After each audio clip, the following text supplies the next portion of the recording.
Assalamualaikum warahmatullahi wabarakatuh. Halo semuanya, perkenalkan nama saya Ilham Rifiansyah dari kelompok 1 dengan NIM 2403864. Di sini saya akan mempresentasikan hasil praktikum kami dengan tema induktor dan potensiometer. Di sini ada rumusan masalah yang kami peroleh, yaitu ada dua. Yang pertama, bagaimana menentukan nilai hambatan listrik induktor kosong dan induktor yang telah disisipi oleh inti besi dengan menerapkan prinsip jembatan Wheatstone. Yang kedua, bagaimana menentukan nilai gaya gerak listrik atau GGL baterai dengan menggunakan rangkaian potensiometer. Nah, selanjutnya ada tujuan. Jadi di sini tujuannya itu yang pertama, pastinya untuk menentukan nilai hambatan listrik induktor kosong dan induktor yang telah disisipi oleh inti besi dengan menerapkan prinsip jembatan Wheatstone. Dan yang kedua, menentukan nilai gaya gerak listrik atau GGL pada baterai dengan menggunakan rangkaian potensiometer. Selanjutnya ini ada kesimpulan. Nah, jadi kesimpulannya yaitu yang pertama, ketika induktor kosong dibandingkan dengan induktor yang telah disisipi inti besi itu tuh akan lebih kecil nilai hambatan listriknya. Mengapa demikian? Karena ketika si inti besi dimasukkan ke dalam induktor, maka itu akan menambah hambatan listriknya. Dikarenakan adanya si inti besi itu memperkuat medan magnet.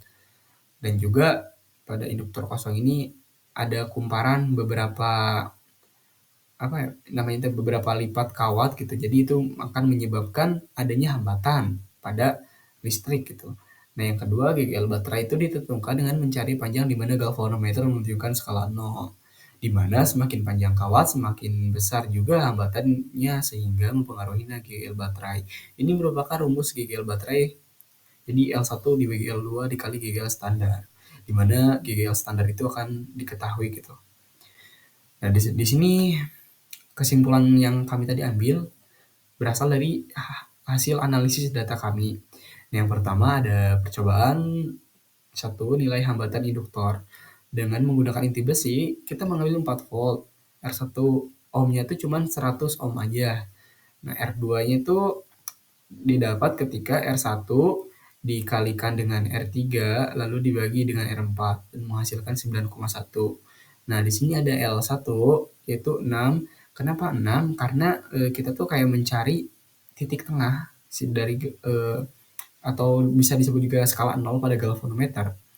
Jadi ketika dicari itu ada di positifnya tuh 94 dan itu tuh titik tengahnya gitu di 94 cm.